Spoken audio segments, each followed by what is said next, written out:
What's up, guys? Welcome to Daily Dose of Reddit. This is your host, Zach, and today's subreddit is r/ChoosingBeggars. Alrighty, this story's called Roommate Wakes Me Up to Call Me a Massive Freaking Cow Cause I Ate My Food. Keys a-jangling. Hello, my dear fellow Redditors. After an overwhelming verdict of me being not the butthole for snapping at my roommate in r/am I the butthole, I've decided to share with you this since you might find some enjoyment. And my roommate can pound sand since she already knows I posted here and about this throwaway. Let's point out the obvious. This is a throwaway account. Also forgive me for the formatting. I am on mobile. English isn't my first language. So when people say English isn't my first language, do they mean like they first learned Spanish and then at a young age they learned English? Because like this is written like someone who's like a native English speaker, so I find that very impressive. Anyway, on to the post. I've been living with my roommate for a couple of months and it has been going swimmingly.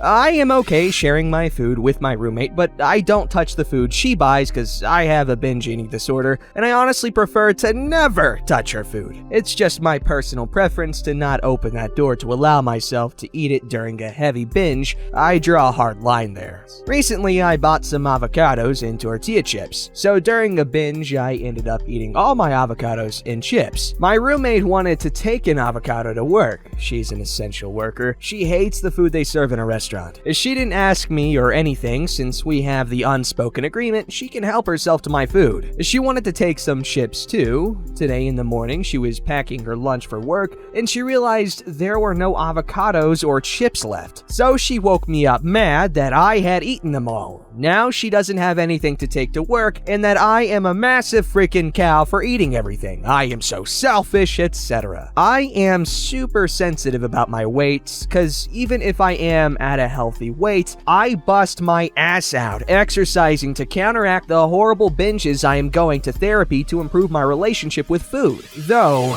I still get bad impulsive binges. I wanted to cry right then and there to her comments, but I took none of her beaver sausage and I started screaming at her saying that I am never letting her touch my food again if she's going to act so entitled to the stuff I pay for. That never in the 5 months I've been living with her have I eaten food that she bought without her offering me it first. That she can eat crap for all I care. She got teary-eyed and said that she can't afford similar foods that I can and how much she hates the unhealthy food her work offers, so she wanted to take a nice burrito bowl and that now she has a cheesy bean salad. By the way, she did this with mostly my food. The only thing she bought was the cheese. She also pointed out that I was a spoiled butthole who doesn't need to go out and expose themselves to the virus and still get paid loads. I am a junior accountant in a big company. I do get better pay than her. She left and I got a text later from a mutual friend saying that roommate is struggling with money and that I shouldn't eat all the food, especially when it's so much, and that I should think about my health. My roommate expects an apology from me for eating everything, forcing her to eat the food at her work, which she gets for free, and for yelling at her. I wanted to be vindictive and eat a bowl of her cereal and throw the rest in the trash, but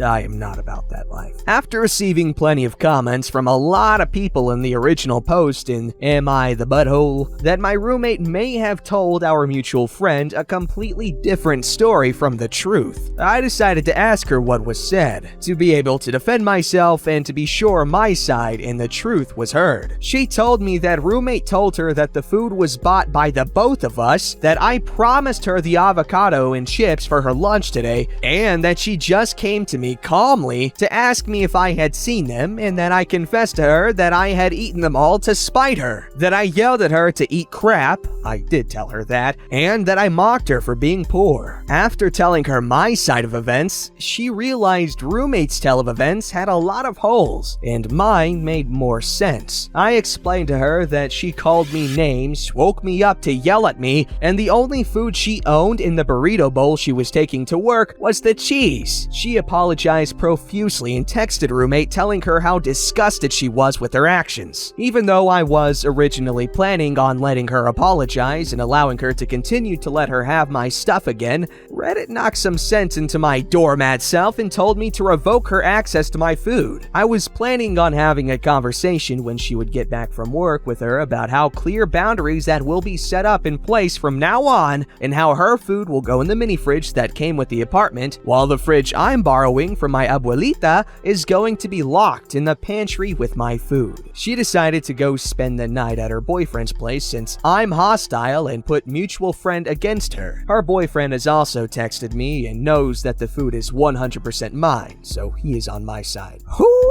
I decided to talk to the guys in the legal department at work to know what I can do to protect myself in the worst case scenario, if I must evict her. After reading the post and updates, my roommate sent me 30 plus texts asking me for forgiveness, saying she doesn't want to be evicted, which, like I said, is my worst case scenario, and that we should talk. It's a day later and she's still to return, and now she has reverted her stance, texted me angrily saying I'm ruining her relationship, have Reddit against her, poisoned her friendship with mutual friends, and that she feels like I'm trying to forcibly lead her to starvation and homelessness. When, in fact, yesterday I spent some of my night making a nice budgeting plan so that she would stop bleeding money, so she can actually buy decent groceries and even start thinking about saving in the near future. This is the first time something like this has ever happened, and after crying my eyes out multiple times yesterday and part of today, I'm at a complete loss. I thought me and roommate were good friends. By the way, sorry for the long post. By the way, eat Dookie. Miranda, Melanie, Madeline, Manchego, Mimosa. I know you're also reading this one, you salty woman. Update. Her boyfriend texted me saying he tried talking to her, but she demanded he be on her side, and when he wasn't, she stormed to her parents' house. Her mom is crazy. Pray for me. Update. So her mother just called me, yelling how she will sue me for slandering her daughter online, so any drop of civility I have towards my roommate are out of the window. I'm getting her much calmer sister to come pick up her stuff, because I no longer feel comfortable having her come inside my home. I will be returning her rent for this month. I have talked with the legal team, and I am allowed to do this after the most recent events. I also talked with the police department in my area. Also, what I was told by the guys of the legal department is that I cannot be sued for illegal eviction. Edited because it made it seem like the police told me I couldn't get sued for illegal eviction. I will give you a proper update once this is done. I have no idea what the flippity-doo-dah is going on. She is getting her wish of having free food and hell, even getting free accommodation. I'm shocked it has come to this. Hi ma'am, there are no identifying factors of your precious crotch goblin in these posts. User Squonky put it best. TLDR, broke bimbo roommate gets mad when OP eats her own food, insults OP, and lies to mutual friends who all take OP's side when situation is explained. Broke bimbo goes ape dookie and her crazy mom threatens to sue for ridiculous beaver sausage. Hopefully final update. After considering it, I think I am acting vindictively and without thinking properly. I am going to talk to her like an adult and hope to reach a resolution. I've been seeing red since yesterday and I haven't been acting like I should, as I've been out for blood instead of acting like an adult. I will call her tomorrow morning. This situation has honestly caused a lot of hurt and I am ready for it to be over without completely turning myself into a monster. Her mother yelling at me was bad, but not the worst case scenario bad, so I should be the bigger person and not go forward with the eviction. I will find a way to end this roommate situation in a way that will benefit both, and not put McDonaldina in a worse situation. I will step down from Reddit and I will update you in a post on this sub once something actually happens. Thank you so much for all the support. For all of you worried for my cat, he is staying with the guy from across the hall. He also has a cat whom my cat adores, and due to me not feeling safe tonight in my own apartment, I'm also staying with him. I don't know how to thank everyone who has given me Reddit awards. I personally think I don't deserve them. But anyway, thank you so much from the bottom of my heart with cherries on top. I've always wanted to say this. Wow, my first gold. Wow, my second gold. Wow, my third gold! precious! Okay. I'm pretty hyper. That was a crazy story, and OP, I am so happy you decided to be as mature a person as you could be. That is to be admired, everyone. That is the Miyagi way. Man, I binge watched all 3 Karate Kid movies, and then I binged Cobra Kai, because I haven't seen the Karate Kid movies in a long, long time. And I watched Cobra Kai in a single day, and it was ridiculous, man. I mean, it's an amazing show, and I cannot wait for season 3. But anyway, literally 2 days after I watched all the Karate Kid movies, Netflix removed them. I didn't know that, so amazing timing. And anyway, sorry. Thanks for sharing the amazing story. Cannot wait for the update, Miss Miyagi. Alrighty, this story's called Lying Choosing Beggar Ends Up Paying More Than He Bargained For. Till dear at the end as I realize I can waffle on. That's a cool expression. My mother-in-law was downsizing and had a decent office chair to get rid of. Fully adjustable with lumbar support and all that jazz. Hey, I say all that jazz too, man. What's up? If I'm being honest, I really wanted it, but I don't have an office study or anywhere to put it.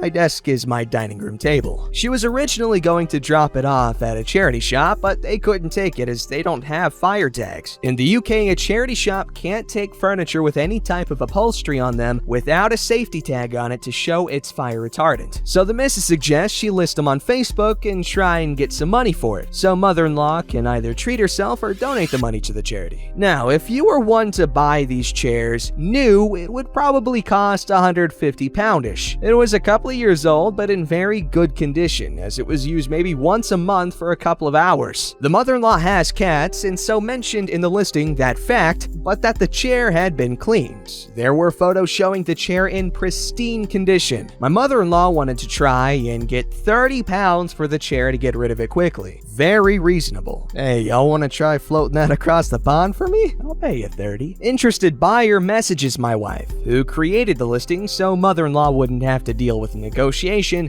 and asked if they would accept £25 for one of the chairs. Mother-in-law says yes, that's fine if they could collect today. So my wife passes this on and asks when will you come and collect. A time was set for collection later in the day and all was well. The chairs were at mother-in-law's house and my wife was at our house, and so all communication was relayed between text messages. About 30 minutes before they were due to show up, my wife got a message. Can we have the chair for £20 as we have to travel a long way to pick it up? She replied that it was clearly stated where the pickup was from and that the price was £25. They said that they would be there at the agreed time. They turned up at mother-in-law's house and they must have known from my wife's profile picture that when they met the mother-in-law, it wasn't who they had been negotiating with and asked to look at the chair, sit on it, etc. With a smile on his face, he tried to hand over £13. When my mother-in-law said that the price was £25, the guy must have took a stab in the dark and said, "Your guy said we could have it for £13.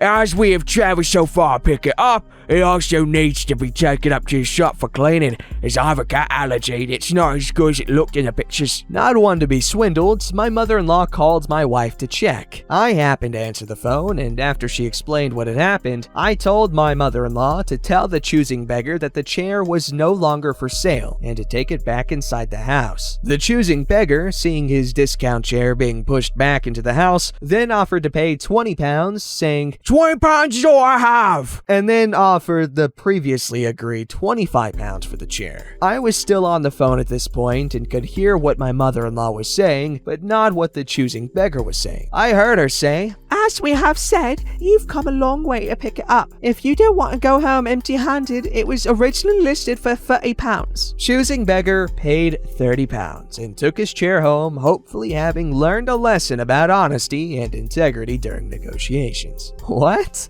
That's quite the hopeful view.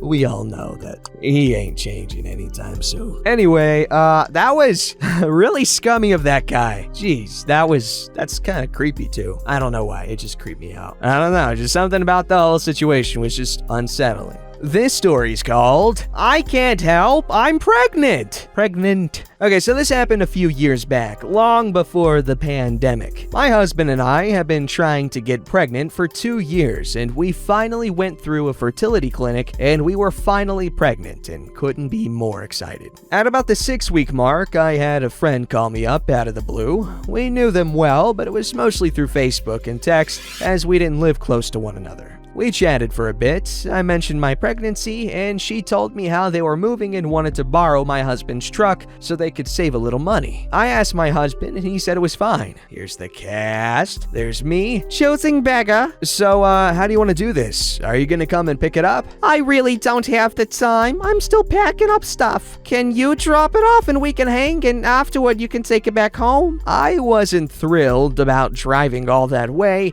but I had already pretty much agreed. So I said, okay, that I'd drop by and bring the truck with me. Once I arrived, she was still wrapping things up and packing things away. I was kind of hoping she would have it mostly packed away, but it was only just a few boxes. I sighed, but asked if I could help her a little bit. Where is your husband? Wasn't he coming too? She asked. No, he's still working right now. Why would he be coming anyway? I asked because they didn't know each other too well and he was working. But I needed him to hold the heavy stuff. I can't do it by myself. She began to whine.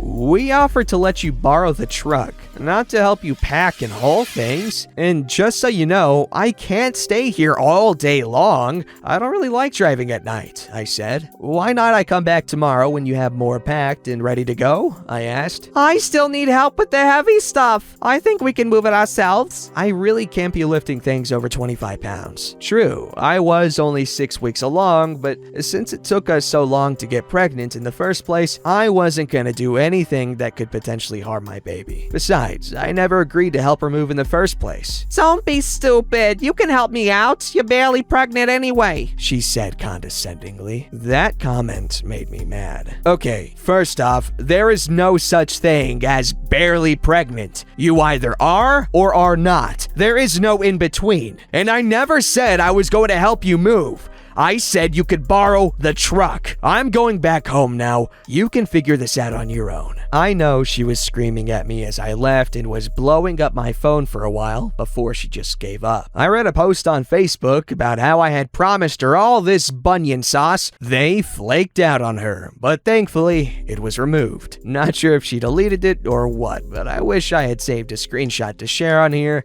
but oh well. We haven't spoken in a long while, but honestly, I don't need that type of person in my life. Oh, people like that. How do people... I have a hard time asking anyone for favors, man. That's just ridiculous. Also, I hate moving things. If I wanted to help you move, I'm just gonna hire movers for you, man. I'm not doing that because when we were moving over here to this place, oh my God, such a nightmare. Whew. And I'm not talking about the Penske truck breaking down in the middle of a highway. No. And oh God, there was no AC. It was so hot. It was in the middle of summer in Texas, man. It was so humid. Anyway, no, it was like, I'm not gonna go there. But why don't you guys share in the comments some horror moving stories? Because that is it's just moving is a horrible thing to have go wrong. Don't forget to like, subscribe, and hit that bell to never miss an episode.